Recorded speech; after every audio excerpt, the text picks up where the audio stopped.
जय हिंद तो दोस्तों। आज हम फिजिक्स का चैप्टर नेक्स्ट पढ़ने वाले हैं जिसमें हम ग्रेविटेशन के बारे में देखने वाले हैं। ये चैप्टर कहीं ना कहीं काफ़ी ज़्यादा इम्पोर्टेंट है और ये अच्छे खासे नंबर यहाँ से जो बच्चे जो भी हैं जो भी पढ़ते हैं सबको अच्छे खासे नंबर यहाँ से मिलना है। तो चैप्टर है आपका ग्रेविटेशन और स्टोरी शुरू जो होगी आपकी होगी from the falling apple to orbiting satellite. है ना, एप्पल गिरने से कहाँ तक जो आपका डायरेक्शन जाने वाला है वो जाने वाला है आपका कहीं न कहीं एप्पल टू सैटेलाइट तक। ठीक है, तो इसी तरीके के मज़ेदार कंसेप्ट के साथ हम आज की वीडियो को शुरू करते हैं द यूनिवर्सल पुल ऑन नाइटिंग्स अर्थ एंड स्काई के बारे में। ठीक है, अब क्या चीज़ है यहाँ पे कि जो गैलीलियो था, गैलीलियो 1564 एंड 1642 तक ये proved all bodies accelerated toward earth equally. एक equal mass equal velocity acceleration के साथ बॉडी क्या कर रही है, मूव कर रही है अर्थ की तरह। है ना, तो जो जैसे ये बॉडी है ये क्या कर रही है, अब यहाँ पे रोल कर रही है, घूम रही है एक तरीके से यहाँ से लेके, तो वो इस पॉइंट तक क्या करेगी, मूव करेगी इस तरीके से। तो इसके अंदर ये यहाँ पे क्या कर रहा है, एक कॉन्स्टेंट फोर्स भी लगता होगा, एक क्या लग रहा है, फोर्स लग रहा है इसी बॉडी पे कंटिन्यूअसली जिस भी जगह, जैसे अभी यहाँ पे है तो ये फोर्स लग रहा है। मान लो कुछ टाइम बाद ये बॉडी यहाँ पे थी और अब ये यहाँ पे आ गई है, तो इस पे कंटिन्यूअसली क्या लग रहा होगा, कोई ना कोई सा फोर्स यहाँ पे वर्क कर ही रहा होगा। तो इसके अंदर सेंट्रल बॉडी से भी क्या कर रहा है, एक नीचे की तरफ जी नाम का एक फोर्स लग रहा है जो कंटिन्यूअसली इसके अगेंस्ट क्या कर रहा है, वर्क कर रहा है। Ancient astronomers tracked the stars but struggled with planetary orbit. है ना, स्टार को तो देख सकते थे क्या मूवमेंट है क्या नहीं है, बाकी ग्रहों को भी कुछ को देख सकते थे, लेकिन एग्जैक्ट बताना क्या है, मुश्किल था। ये क्या है, प्लेनेटरी ऑर्बिट्स के अराउंड क्या कर रहा है, मूव कर रहा है। जैसे ये कोई सी सेंट्रल बॉडी है और इसके आइट साइड ये क्या है, जैसे अर्थ मूव कर रही है, बाकी जो भी प्लैनेट्स है वो मूव कर रहे हैं। तो जब ब्रेक थ्रू कहाँ पे आता है, जब न्यूटन टू रियलाइज डेट की the force pulling an apple down in the exact force and the moon in the sky। जैसे पृथ्वी के आइट साइड क्या है आपकी, अर्थ है, उसी तरह इसके से क्योंकि एक ग्रेविटी वहाँ पे वर्क कर रही है। तो अब कुछ कॉस्मिक रूल यहाँ पे देख लेते हैं, Kepler's first law, the law of orbit. है ना, क्या बोला इन्होंने, all planet move in elliptical orbits with the sun situated at one of the foci। अब ये क्या है, सारे की सारी चीजें क्या है, सेंटर में है। मान लो ये इलिप्स है, आपने इलिप्स देखा होगा, उसके क्या होते हैं, दो फोकाई होते हैं, एक फोकाई ये है, एक फोकाई ये है। तो सन क्या है, सेंट्रल पार्ट में है कहीं ना कहीं, एक फोकाई पे सन है और दूसरे पे कोई अदर ऑब्जेक्ट क्या कर रहा है, इस तरीके से मूव कर रहा था। तो यही वाला लॉ क्या किसने दिया था, आपके केपलर्स ने दिया था। अब केपलर भैया का second law, the law of area, areas का लॉ। है ना, अब जैसे ये वाला एरिया है और ये वाला एरिया, दोनों एरिया के रहने वाले सेम है, भले इलिप्टिकल शेप में हो।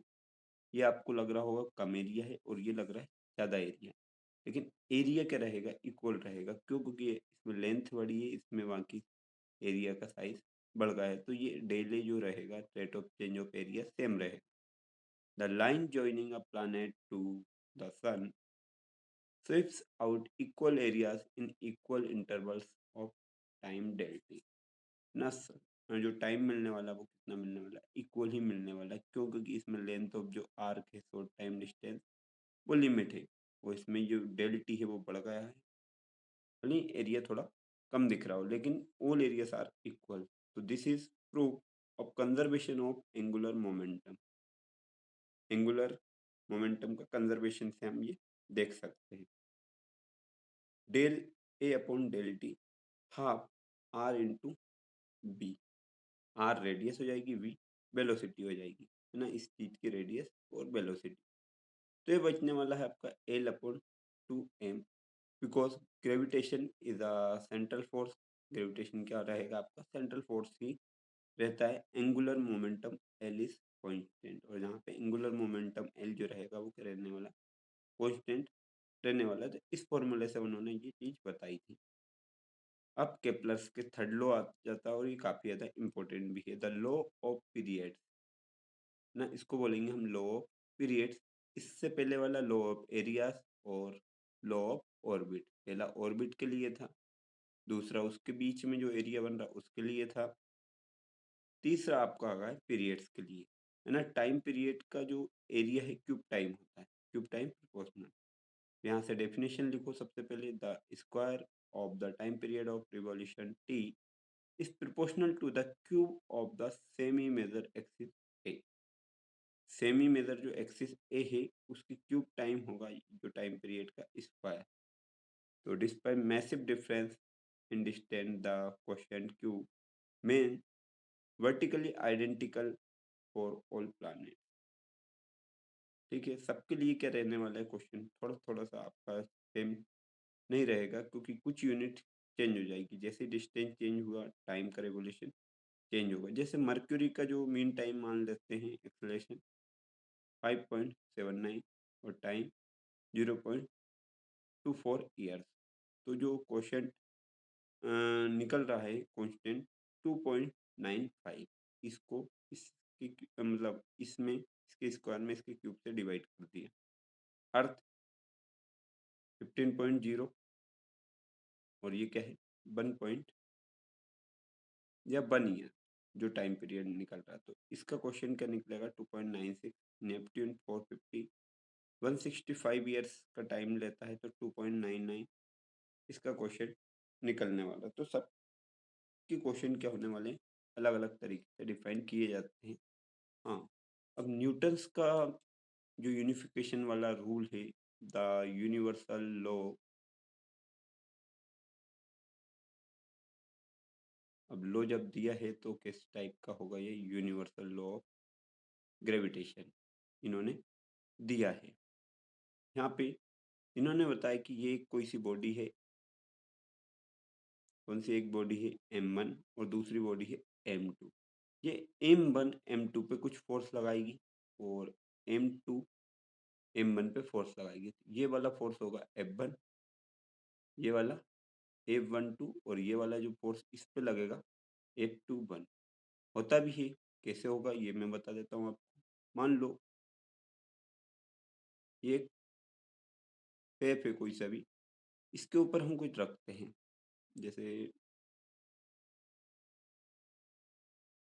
ये रख दिया हमने।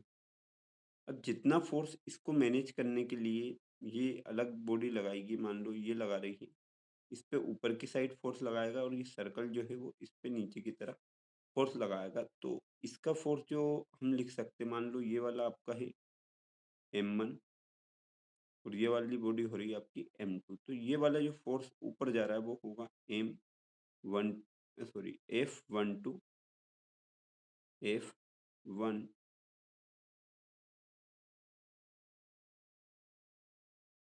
ये फोर्स क्या हो जाएगा F12, और ये वाला फोर्स हो जाएगा F21। इस टाइप से रहने वाला है आपका। तो इन्होंने फॉर्मूला भी दे दिया है, फॉर्मूला काफ़ी बढ़िया है। ठीक है, फॉर्मूला अच्छा खासा है। तो देखते हैं फॉर्मूला क्या है। F equals to,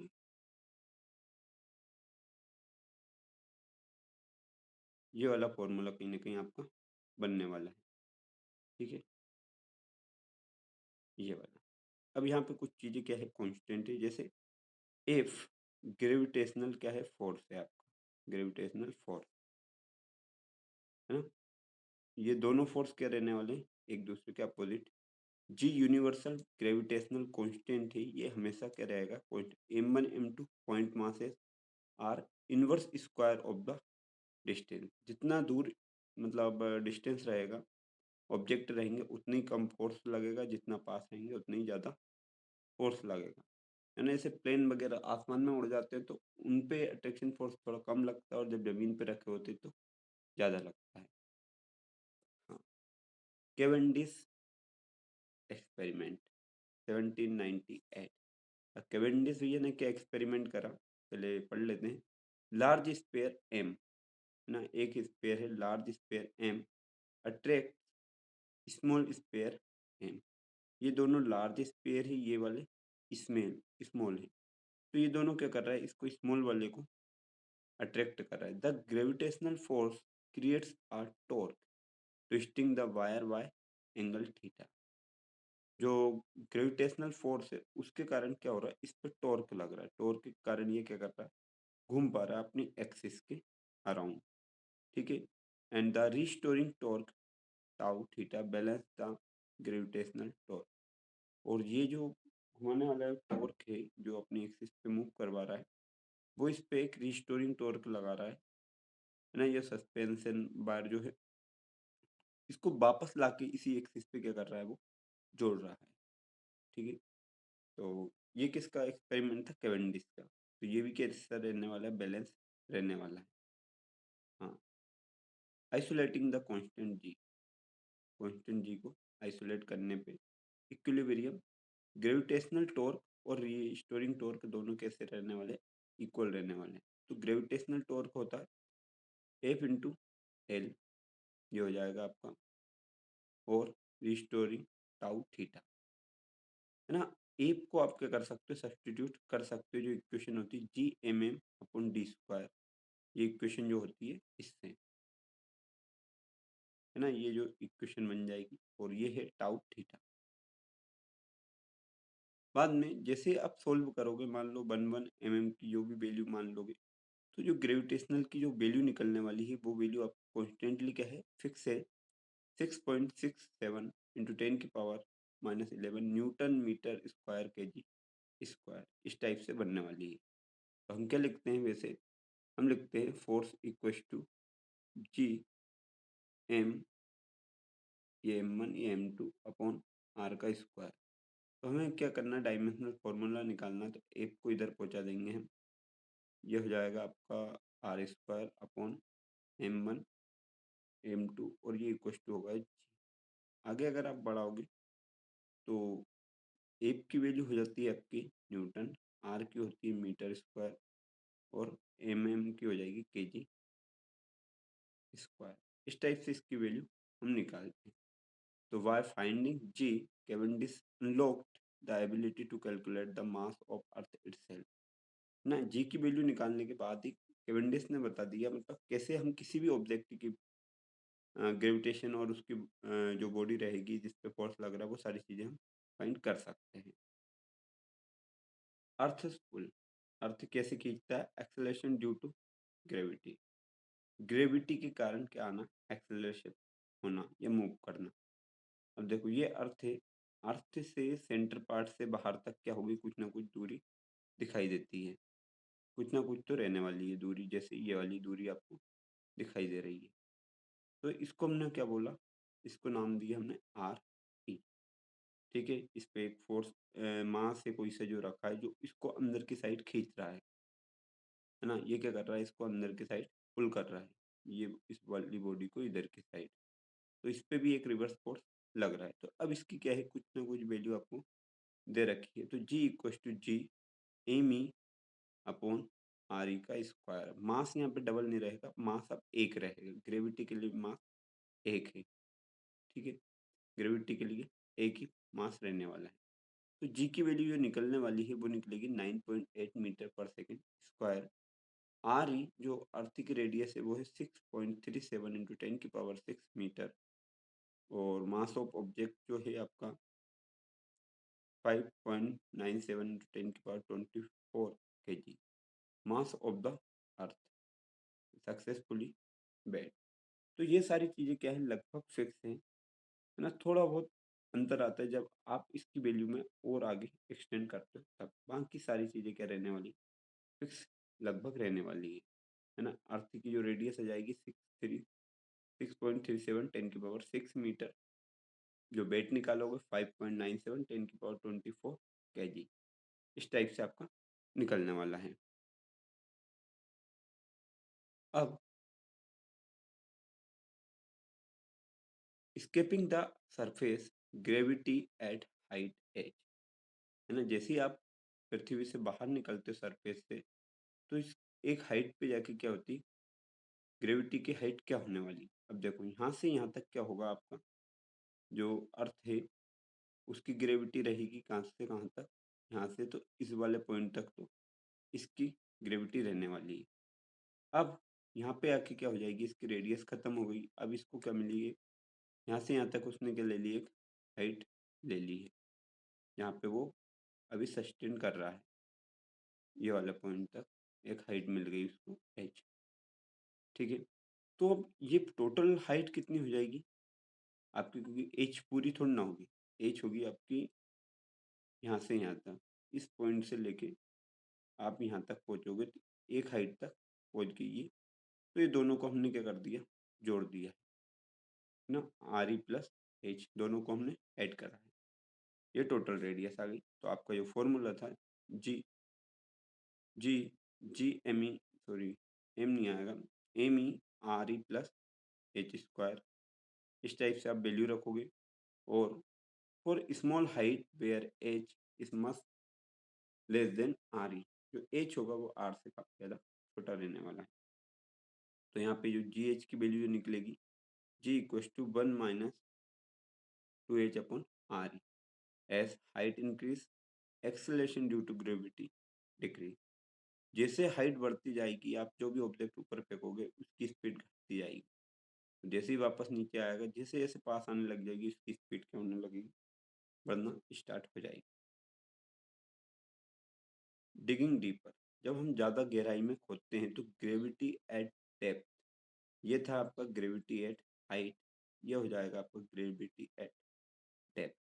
the outer shell of thickness D exert zero net gravitational force on the mass inside it.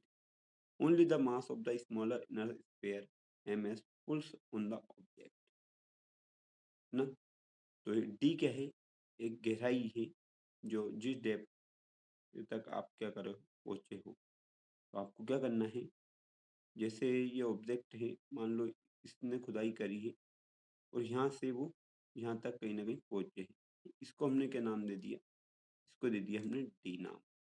ठीक है, टोटल वो आ रही थी, तो फिर इसमें से हमें निकालना है अगर वैल्यू, तो टोटल रेडियस में से डी माइनस कर देंगे, तो ये हमें इसकी दूरी मालूम पड़ जाएगी। फिर ये जी और डी डेप्थ के लिए लगा रहा है, यहाँ नोटेशन में हमने डेप्थ ले लिया है, जी 1 - d/r ई। यहाँ पे देखो क्या हो रहा था, 2h, h दो बार जुड़ रहा था, क्यों कि एक बार ऊपर जाएगा h, एक बार नीचे आएगा, 2h और आर ई। ठीक है, इस टाइप से जुड़ रहा है, लेकिन यहाँ पे एक बार ही जा रहा है क्योंकि नीचे का ही काउंट कर रहा है, ऊपर अभी ग्रेविटेशन नहीं मिलेगा इसका। Gravity actually decrease as you dig closer to the center of the earth. आप अगर सेंटर के पास जितना ज़्यादा जाओगे उतनी ग्रेविटी क्या होने लग जाएगी, कम होना स्टार्ट हो जाएगी। आगे बढ़ते हैं, energy and scale. Gravitational potential energy जो है उसको देखते हैं, क्या है, we ji m1 m2 are, ये जो एक वैल्यू होती है, जैसे एनर्जी क्या हो रही है आपकी, जैसे रेडियस आर से हम सब्सटीट्यूट कर रहे हैं, वो कहाँ तक है, ये इन्फिनिटी तक।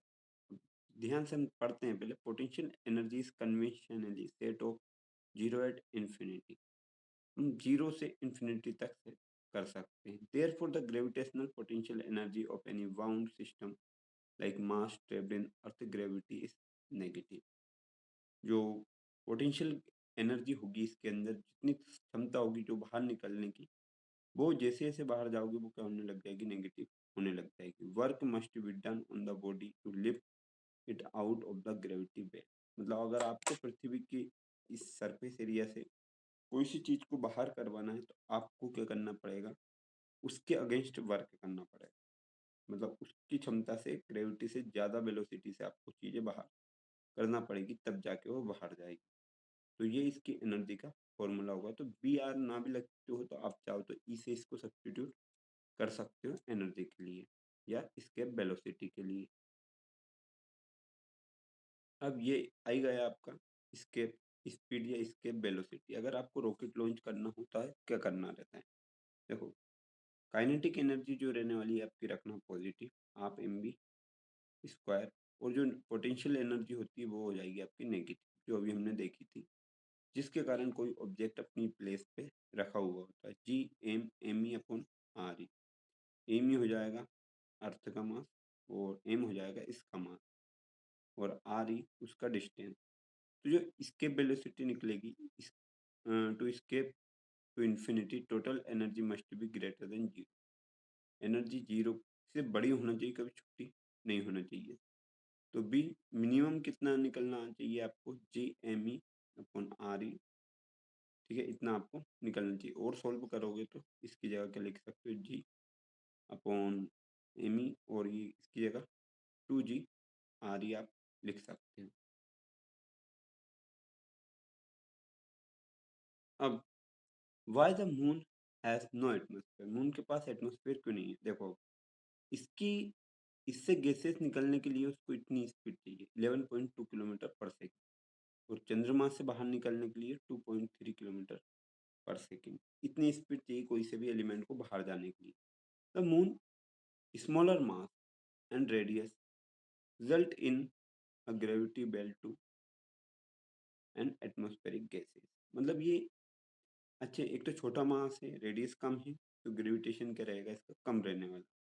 दूसरी बात, इसके वेलोसिटी इसकी क्या हो जाएगी? बहुत ज़्यादा कम होने वाली, 2.3 किलोमीटर पर सेकंड है, और ये 11.2 किलोमीटर पर सेकंड है। तो मतलब इसमें अगर आप जाहिर सा डिफरेंस अगर निकाल ही लेते हो, 11.2 माइनस 2.3, तो ये जाएगा तो 9, इधर 10 में से ये गया तो 8।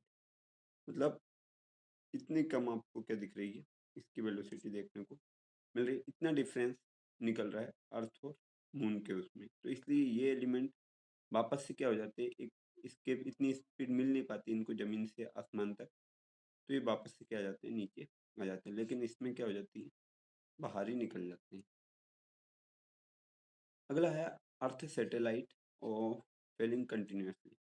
कैसे अर्थ की सैटेलाइट घूमती रहती है और एक हाइट पे आके सेटल होती है, एक ऑर्बिट वेलोसिटी से, है ना? हम एक ऑर्बिट में फिक्स करते हैं पृथ्वी की अलग अलग क्या है, ऑर्बिट।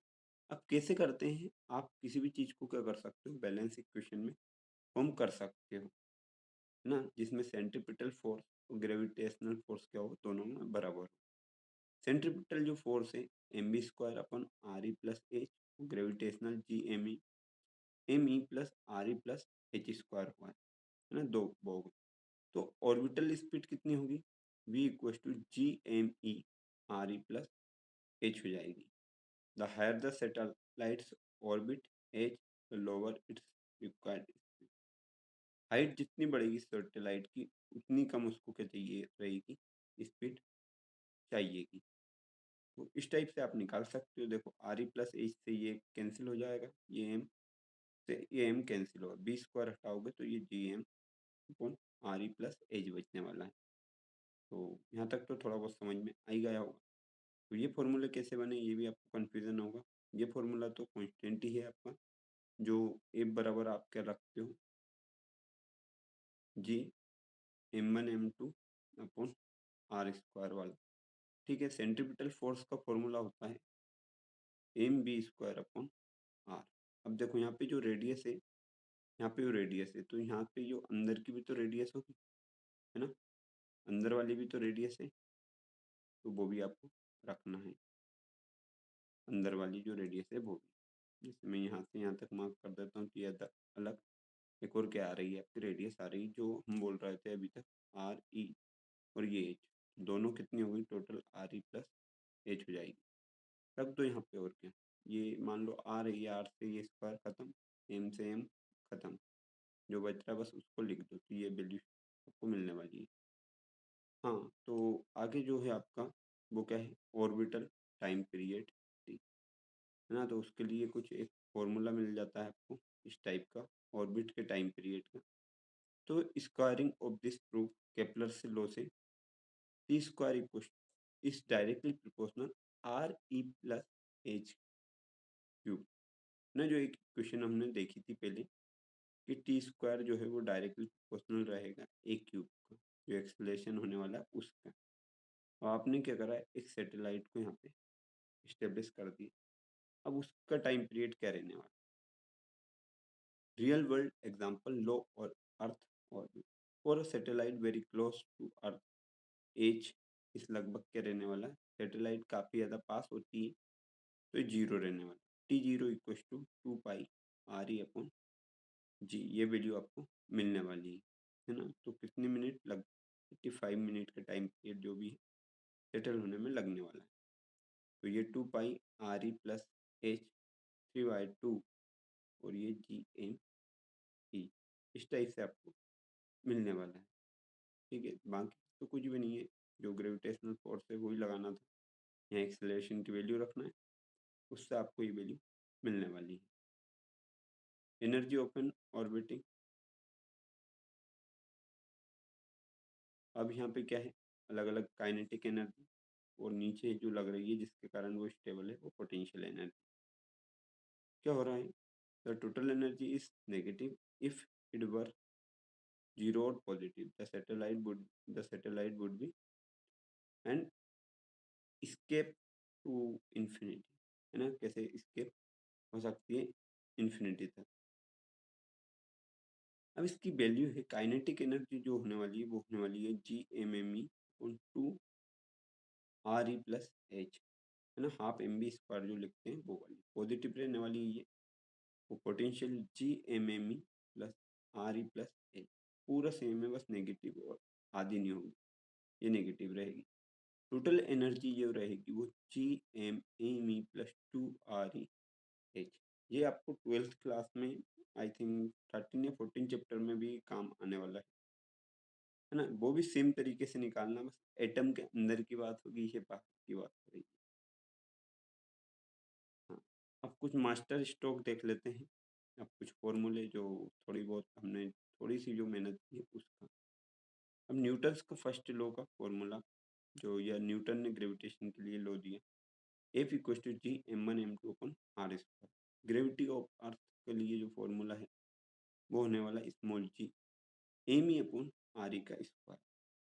अगर एक हाइट पे ग्रेविटी लग रही है आपकी, मिल रही है, तो उसके लिए क्या फॉर्मूला होने वाला है ये ना, तो उसके लिए होने वाला है आपका ये G1 - 2h/r।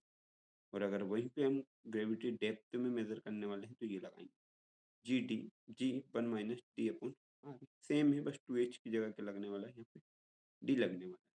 अगर इसके वेलोसिटी अगर आपको निकालना है तो ये हो जाएगी आपको B इक्वल टू 2GRE।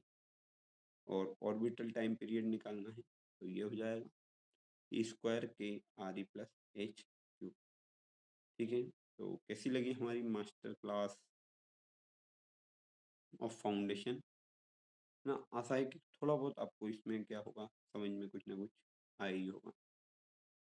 ठीक है, और कुछ नया और सीखने के लिए और अच्छे एग्जाम्पल, अभी डेरिवेशन पे हम आए नहीं, तो डेरिवेशन में सीखने के लिए subscribe for more definitive maths and physics master class.